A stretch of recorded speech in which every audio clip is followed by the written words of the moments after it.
Hey everybody, it's me, Hetty, and this time around, in the footage coming up, I'm showing you how I make chicken and dumplings. I like my dumplings flat. I don't like that biscuit dough kind. If you do, I'm going to warn you now, these are Southern style flat dumplings. So I used to make these with my grandma. I loved doing that. I've told y'all in past videos that I'm the youngest of 5 granddaughters. There's some boys in there too, but I'm talking about the girls. And you don't get a lot of one-on-one time when you're the youngest of 5 granddaughters. So, you know, cooking with her, number one, I wanted to. And number two, she loved it because it reminded her, she said, my daddy used to like to watch her cook. So we'd get that time along. We have several recipes that we made together. And chicken and dumplings is one of them. And she said it was always one of my daddy's favorites. So let's watch this footage where I am showing you how I make my grandma's chicken and dumplings. Chicken and dumplings, let's make it.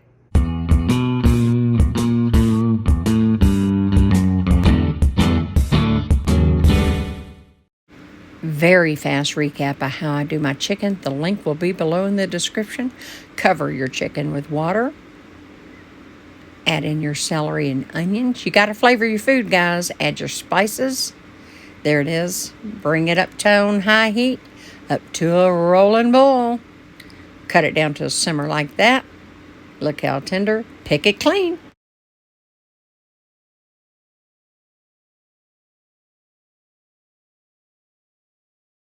I'm gonna make the dumplings now, and they're so easy, and I'm gonna give you a couple of suggestions to make really good dumplings where they're perfect and not tough.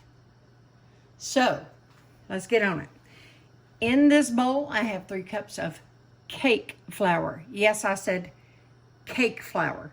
You can use a good quality, you can use all-purpose flour, something preferable like a white lily. But if you use all-purpose flour or self-rising, whatever, just do not overwork your dough or you'll end up with tough dumplings. Cake flour is a little more forgiving, and so I use cake flour. So again, 3 cups cake flour. You can always cut this in half. I've got 2 tablespoons of butter. And in this little tiny bowl here, I have 3/4 of a teaspoon of baking powder, and I have 1.5 teaspoons of salt. And I've got a cup of milk, but I'm only going to use a little at a time as I feel like I need to. But first things first,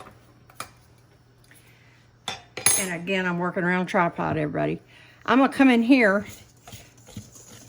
I want to whisk that up because everything's going in. And I'm just going to give it a good whisk. No need to sift. For this, the whisk does just fine. All right, we're going to call that good. All right, now let me get some stuff out of my way. In comes our butter. Some people use shortening. If you feel like you want to use shortening, my grandma did use shortening, but my mama and my other grandmother used butter. So I did switch to butter. That's the only thing I changed. But anyway, I'm coming in here. You can just use a fork. I'm going to end up going in here with my hands, but I'm going to get this butter at least going.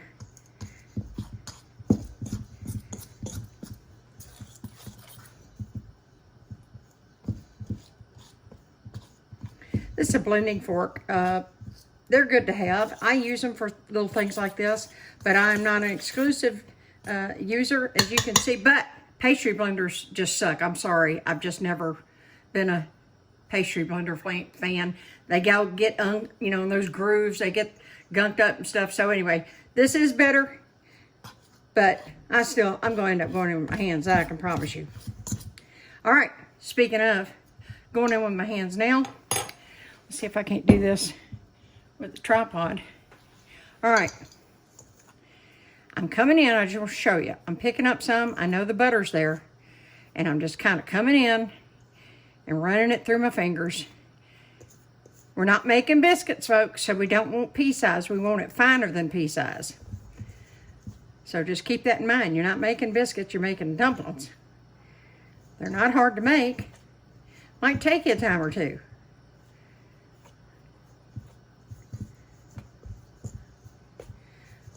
All right, I'm gonna get this done. I'm not gonna just sit here and do this for the whole video. So I'll bring you right back as soon as I get this finished. Okay, I call myself done here. As you can see, it looks coarse.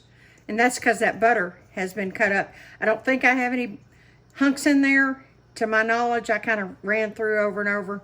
I don't feel that. Okay, so anyway, let me wash my hands. By the way, I'm gonna tell you something funny. I actually had a comment, I don't know, a week or two or three ago, I don't know, recently. I'll put it like that. And they say something about, I don't want your hands in my food.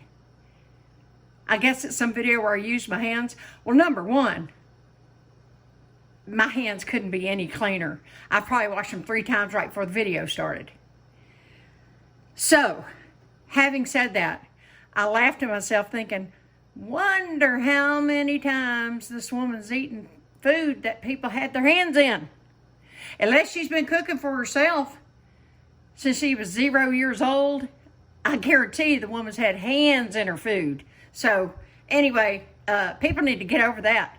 Let me tell you something. Back in the day, you didn't have latex gloves, nitrile gloves, none of that crap. Have clean hands. Get in touch with your food. There's nothing wrong with it, and I'm not ashamed to it.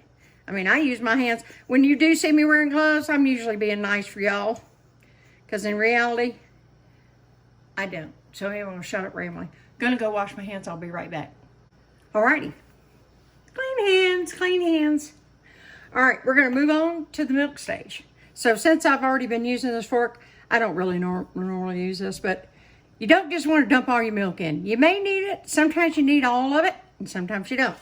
So what I do is I come around in here, and as you can see, I'm just going around. I'm slowly gathering up flour.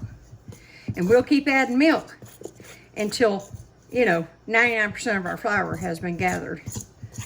Or more than 99 probably. Okay, so I'll need that. I think this is probably going to need the whole thing today. You don't want it too wet, but you most certainly don't want it too dry. So always plan for a cup. Rarely do I need more than a cup, but sometimes I do. But you just kind of have to keep going. It's going to be where I got to get my hands back in there in a minute, but right now I don't. So as you can see, some of that's coming. You got to get you a bunch of these just old dish rags. I like to get them in white because I use them for everything. What, counters down with them and everything. When I'm doing something over and over, I wash my hands. Then I just use that, and I usually just stuff that in my apron string, and then I have it. I am going to use all this milk.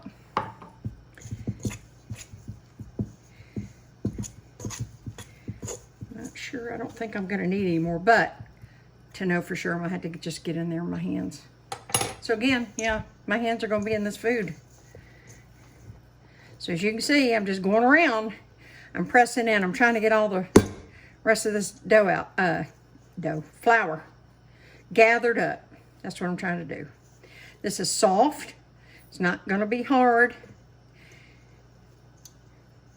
But I'll tell you all about making hockey pucks out of stuff. You don't want that. We're not going for that, are we?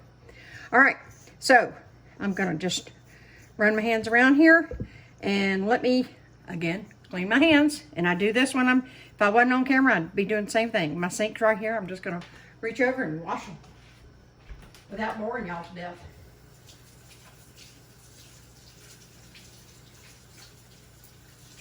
And I'm not trying to scrub them to death because I'm going right back in that dough. So that's just so I can handle things without just getting flour everywhere. So anyway, I'm done with that stuff, so I'm going to get it out of my way as well. Sorry about that.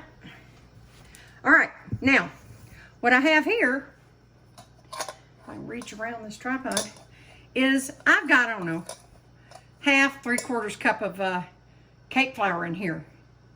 And here's what I'm going to do. And this is what I do when I'm making bread too. Any kind of dough.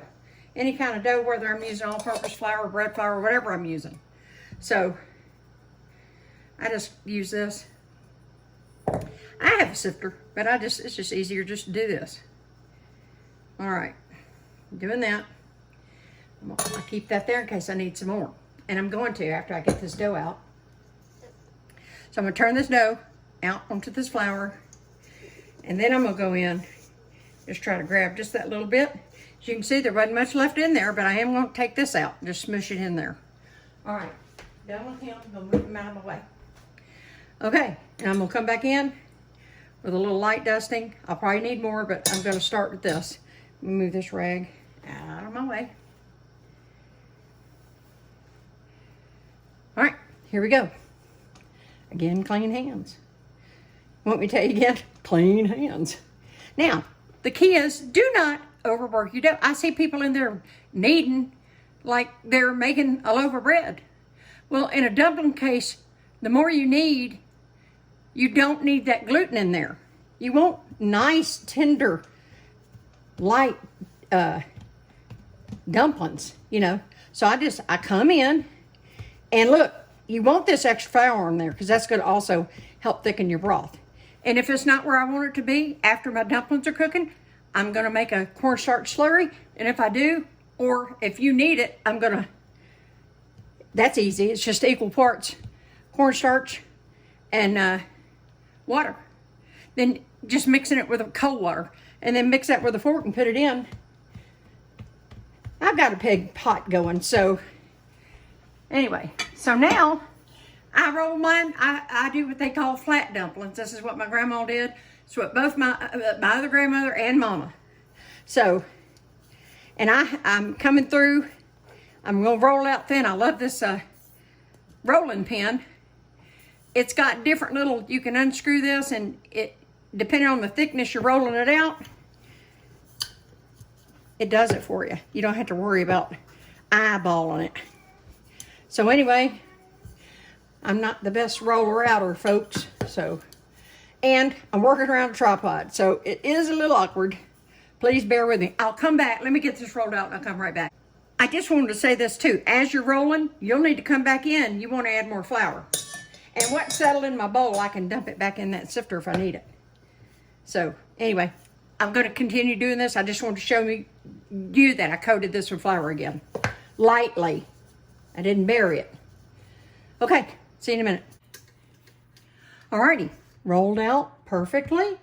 And here's all I do. I use a pizza cutter. Now, I want to say something about a pizza cutter. Let me show you this.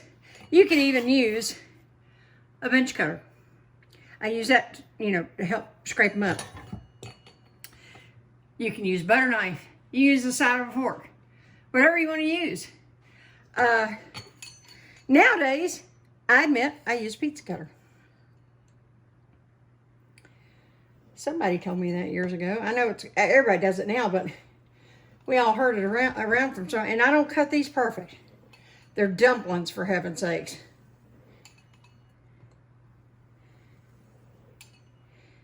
If you ever make these, you'll be saying, Cracker Barrel. Who? And I love Cracker Barrel, but yeah, their dumplings are lacking. Anyway, my point is, if you use a pizza cutter, just what you want to do is be sure your surface, because you know, these old things are sharp.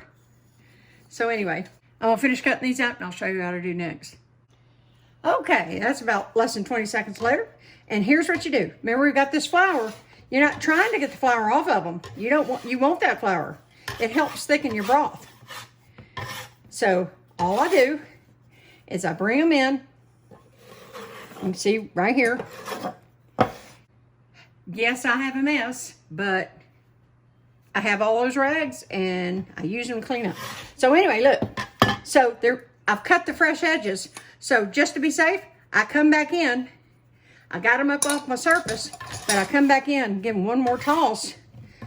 My grandma always tossed them. So I toss mine. Give them a little toss. And these are ready to go. I'm just gonna let them rest for just a minute. And I'm gonna go check on the broth and we're gonna move over to the stove. Okay, as you can see, we're coming up to a boil. We're not quite there, but I was going to take this time to show you. I'll have the link below, like I said, for how I do my chicken. And I did it this way as well. I don't rush my chicken. These people, oh, you put a whole chicken on in 45 minutes? No, I like mine to just actually fall off the bone. Anyway, this whole chicken, I had an extra skin on chicken breast and I threw it in with the chicken. So this is plus one breast, but one chicken's just fine. It's as much chicken as you like. There is no, usually I do a whole chicken, period. I had that extra breast sitting there. I thought, well, heck, I'm just gonna throw it in the pot. All right, we're just up to a boil. And I wanna show you. See, now these have been dusted with powdered flour. And I'm gonna tell you a little thing. You're gonna shake your pot. My mom would have killed me if she ever saw me sticking a wooden spoon down in a dumpling pot. So anyway, I just, I take it and I just go like that, kind of swirl it around after I get the dumplings in. You don't take a handful like this and go blot like that. Number one, that'll pop up and hurt you bad, but you put them in one at a time. We're not cooking them to death. I've seen people cook them for 20 minutes. I can't even imagine what kind of plastic they're eating with that chicken, because there's no way they're going to be just nice and tender. In the beginning, you got plenty of room. As they're starting to get crowded, you have to find you a spot. And yes, have I gotten tired and tried to do handfuls? Yeah. What do you think I ended up with? Big old clump of dough in the chicken broth. So anyway, I took all the meat out, strained it out. I cooked it like I did in that video with celery and onion, a little salt, poultry seasoning. We like extra sage. I added a little extra sage, pepper. And man, this broth is so good, y'all. Really is. You gotta season your food. You gotta season your food. Salt and pepper is not seasoning your food. So anyway, I strained all that out. And then the chicken will go in last. I didn't mean to pop in there where I did, talking. So anyway, as you can see, I'm gonna do this. I'll either speed this up or edit it out. Starting now.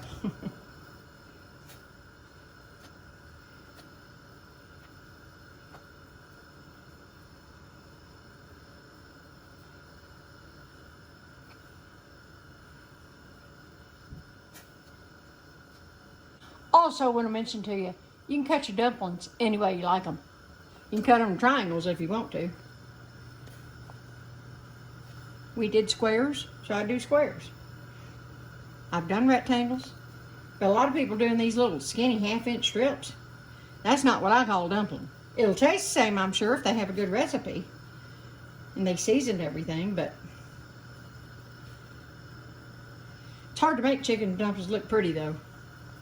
It's just so bland, Now here, I'm gonna show you. Take this opportunity, I'm gonna show you this. See, they're starting to not just fall down in there like they were. So what I'm gonna do is I'm gonna just take them around, just slosh them just a little. You gotta be careful with that now. It will pop up on you. See, I try to make them where they're gonna drop under, because they're gonna drop under first. Then they're gonna come up and float like these are. See, these have already been underneath. They've been swimming in the deep end. Now they need to rest. Shouldn't have thrown him there, but anyway, I did. I am getting tired, I admit it. Anyway, back to dumpling throwing. I'll bring you back.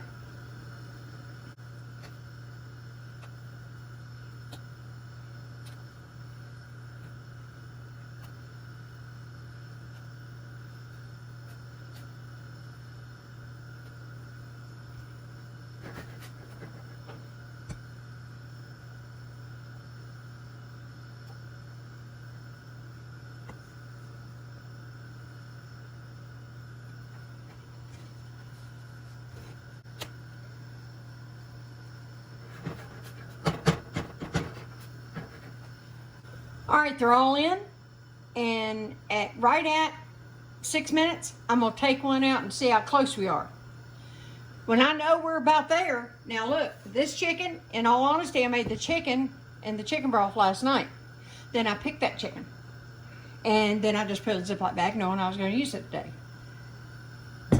So, having said that, this chicken, I took it out about 45 minutes ago so it wouldn't be ice cold. All right, so as you can see, we're going pretty good. So let me get him, and see, this is all I do, just a little bit of like this. And I'm gonna make some slurry, and I'll show you that real quick.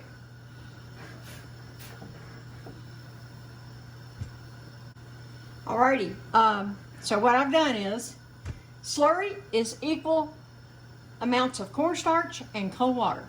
I've got 2 tablespoons of cornstarch right here, and here I have 2 tablespoons of cold water. Not ice, not refrigerator water, you know, just tap water on the cold side. Then a fork does better than anything you can imagine to stir this up. And you just go in and you mix it up till you know there's no lumps. And then, of course, now I'm not stirring, I am checking the broth. That's still on the thin side. I know the flavor's good, but I like mine to be on the thick side. So in he goes. And I'm gonna go up under these dumplings. Just give a little zhuzh, okay? I didn't hardly disturb those dumplings. Look at that, isn't that purred? All right, they have been in right at 6 minutes. So I'm taking one out.